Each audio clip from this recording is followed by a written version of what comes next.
समर्पयामि नागदेवं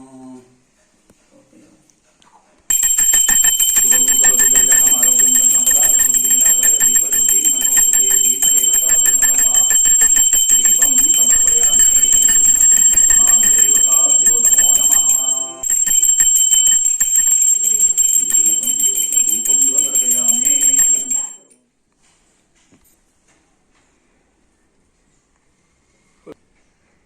हात जोडून आता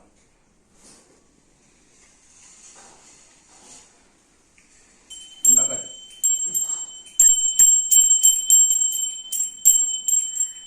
शंकरा आरती ओवाळू बरगौरा जय जय जय जय कर बरगौरा भवानी विधाळा अर्धांगी पार्वती स्मनांच्या बाळा युनचे उदळण श्रीकंठ निळा शंकर शोभे उमावे लाळा जय देव जय देव जय शंकरा आरती ओवाळू बरगौरा जय जय जय जय देवी लेचे सागर मंथन केले श्यामा जेवचे तलाव देवकले हेतू आसुरपणे प्राशन केले नीलकंठ नाम प्रसिद्ध झाले जय देव जय देव